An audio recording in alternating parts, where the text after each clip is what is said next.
TGT Hindi Rana classes में आप सभी का स्वागत है। एक बार पुनः मैं आपके समक्ष प्रस्तुत हूँ वीडियो के साथ। आदिकाल से संबंधित प्रश्न हैं और ये प्रश्न आपके लिए बहुत ही कारगर साबित होंगे। प्रश्न मेरे सामने दिख रहा है। कुछ चीज़ें जो है इसमें कटपिट हुआ है, जो छोटे छोटे बच्चों ने उसको गोंचा गांची की है। फिलहाल उस पर ना जाएं। प्रश्न हम पढ़ेंगे और आपको सिर्फ समझना है, प्रश्नों को समझना है, उसके उत्तर को समझना है। और शुरुआत कर रहा हूं मैं। पहला प्रश्न है आपके सामने, स्क्रीन पर आप देख रहे हैं। प्रश्न है, अपभ्रंश का वास्तविक समय कब से माना जाता है? प्रश्न को ध्यान से देखें। हम ऐसे दिखा रहे हैं आपको। क्या प्रश्न है? अपभ्रंश का वास्तविक समय कब से माना जाता है? इसका उत्तर आप हमें बताएंगे। अपभ्रंश का वास्तविक समय कब से माना जाता है? हमने आपको पिछले वीडियो में भी हमने कहा था कि जो प्रश्न मैं पढ़ूंगा, कुछ सेकेंड मैं रुकूंगा और इसके उत्तर आपको बताने होंगे, सोच करके बताने होंगे। तो मेरा आज का सबसे पहला प्रश्न है, अपभ्रंश का वास्तविक समय कब से माना जाता है? आपने सोच लिया होगा। तो अपभ्रंश का वास्तविक समय देखें, यहाँ उत्तर है संवत 1000। क्या? अपभ्रंश का वास्तविक समय संवत 1000 से माना जाता है। मेरा दूसरा प्रश्न है, ध्यान से देखें। प्रश्न है, परिनिष्ठित अपभ्रंश को पुरानी हिंदी के रूप में किसने स्वीकार किया है? प्रश्न है क्या? परिनिष्ठित अपभ्रंश को पुरानी हिंदी के रूप में किसने स्वीकार किया है? तो किसने स्वीकार किया है, इसका उत्तर आप हमें बताएंगे कि परिनिष्ठित अपभ्रंश को पुरानी हिंदी के रूप में किसने स्वीकार किया है? तो इसका उत्तर है आपके सामने, देखें, स्क्रीन पर देखें आप। उत्तर है चंद्रधर शर्मा गुलेरी जी। क्या? चंद्रधर शर्मा गुलेरी जी। आपके सामने तीसरा प्रश्न है आज का। आदिकाल से सारे प्रश्न होंगे। प्रश्न है, इस अपभ्रंश साहित्य को मध्य देश में उसी प्रकार भाषा काव्य समझा जाता रहा है जिस प्रकार परवर्ती ब्रजभाषा या अवधी कविताओं को। प्रश्न को एक बार फिर से देखें। इस अपभ्रंश साहित्य को मध्य देश में उसी प्रकार भाषा काव्य समझा जाता रहा है जिस प्रकार परवर्ती ब्रजभाषा या अवधी कविताओं। इसका उत्तर बताएंगे हमें। उपर्युक्त कथन किस कवि का है? उपर्युक्त कथन किस कवि का है?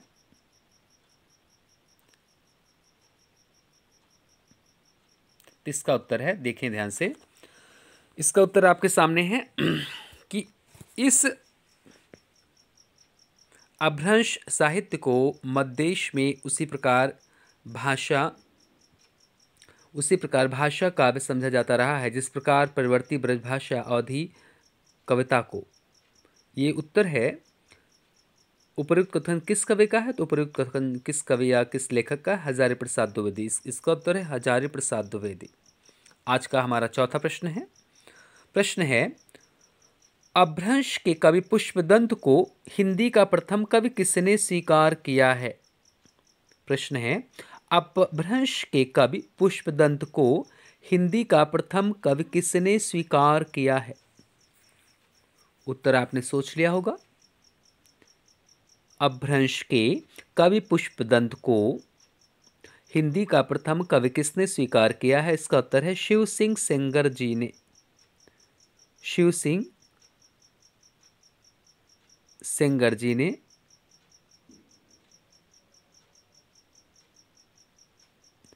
द्विवेदी जी और राहुल सांकृत्यायन इसमें दो चीज़ें लिखी गई हैं। प्रश्न था, अपभ्रंश के कवि पुष्पदंत को हिंदी का प्रथम कवि किसने स्वीकार किया है? शिव सिंह सेंगर जी ने, हजारी प्रसाद द्विवेदी जी ने, राहुल सांकृत्यायन जी ने। उत्तर क्या है? शिव सिंह सेंगर जी ने, हजारी प्रसाद द्विवेदी जी ने, राहुल सांकृत्यायन जी ने। अपभ्रंश के कवि पुष्पदंत को हिंदी का प्रथम कवि 3 लोगों ने स्वीकार किया होगा, इसीलिए 3 नाम लिखे गए हैं। देखिए 3 नाम, शिव सिंह सेंगर जी, द्विवेदी प्लस राहुल सांकृत्यायन। अगला हमारा प्रश्न है, अपभ्रंश के 3 प्रसिद्ध कवि स्वयंभू, पुष्पदंत, धनपाल ने किस प्रकार के काव्यों का वर्णन किया है? प्रश्न को एक बार से फिर से ध्यान से देखें। अपभ्रंश के 3 प्रसिद्ध कवि स्वयंभू, पुष्पदंत, धनपाल ने किस प्रकार के काव्यों का वर्णन किया है? इसका उत्तर आप हमें बताएं। इसका उत्तर है चरित काव्यों का। उत्तर क्या है? चरित काव्यों का। एक बार फिर से देखें। अगला प्रश्न हमारा है, आज का 5वां प्रश्न है, विद्यापति की कीर्तलता की भाषा क्या है? प्रश्न है, विद्यापति की कीर्तलता की भाषा क्या है? तो इसकी भाषा क्या है आपने सोच लिया होगा। इसका उत्तर है, देखें, अपभ्रंश। विद्यापति की कीर्तलता की भाषा अपभ्रंश है। ठीक है, हमारा 6ठा प्रश्न है, हम आपसे प्रतिदिन 10 प्रश्न करेंगे और 10 के उत्तर आप सोचकर समझकर हमें बताएं, कमेंट भी करें। प्रश्न है, प्राकृत पैंगलम तथा ढोला मारू दोहा की भाषा क्या है? प्रश्न है, प्रश्न को ध्यान से देखें। प्राकृत पैंगलम तथा ढोला मारू दोहा की भाषा क्या है? प्राकृत पैंगलम तथा ढोला मारू दोहा की भाषा क्या है? तो इसका उत्तर देखें, आपने सोच लिया होगा। इसका उत्तर है, प्राकृत पैंगलम तथा ढोला मारू की दोहा की भाषा क्या है? अपभ्रंश। देखिए, उत्तर है अपभ्रंश। ठीक, हमारा अगला प्रश्न है, प्रश्न है,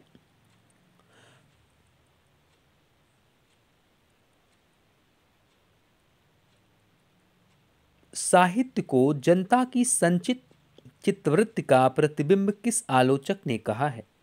प्रश्न क्या है? साहित्य को जनता की संचित चित्तवृत्ति का प्रतिबिंब किस आलोचक ने कहा है? इसका उत्तर आप हमें बताएंगे। साहित्य को जनता की संचित चित्तवृत्ति का प्रतिबिंबित किस आलोचक ने कहा है? प्रतिबिंब, साहित्य को जनता की संचित चित्तवृत्ति का प्रतिबिंब किस आलोचक ने कहा है? उत्तर है रामचंद्र शुक्ल। उत्तर आपने सोच लिया होगा। उत्तर है रामचंद्र शुक्ल। देखें ध्यान से, रामचंद्र शुक्ल। अगला प्रश्न है, इस साहित्य में प्रधान रूप से ब्राह्मण मत के विरोधी संप्रदायों की लोक भाषा में निबद्ध रचनाएं प्राप्त होती हैं।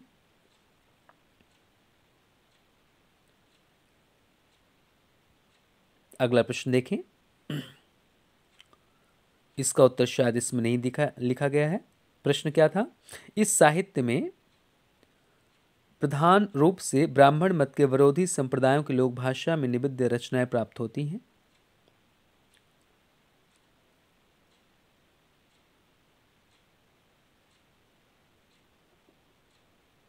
अगला प्रश्न देखें।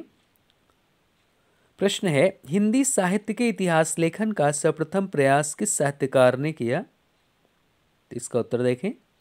प्रश्न क्या है? हिंदी साहित्य के इतिहास लेखन का सर्वप्रथम प्रयास किस साहित्यकार ने किया?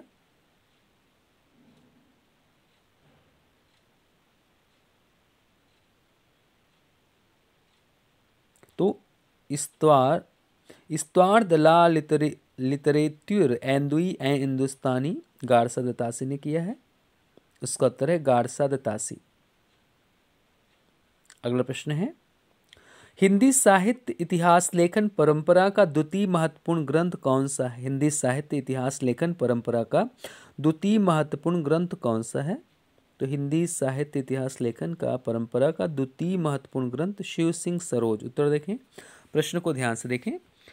हिंदी साहित्य इतिहास लेखन परंपरा का द्वितीय महत्वपूर्ण ग्रंथ कौन सा है? उत्तर है शिव सिंह सरोज। हमारा अंतिम प्रश्न है आज का। The modern vernacular literature of Hindustan कृत के रचनाकार कौन है? प्रश्न एक बार पुनः सुने। The modern vernacular literature of Hindustan कृत के रचनाकार कौन है? इसका उत्तर है George Grierson. The modern vernacular literature of Hindustan कृत के रचनाकार हैं जॉर्ज ग्रियर्सन। ठीक, तो आज बस इतना ही। बाकी के लिए धन्यवाद।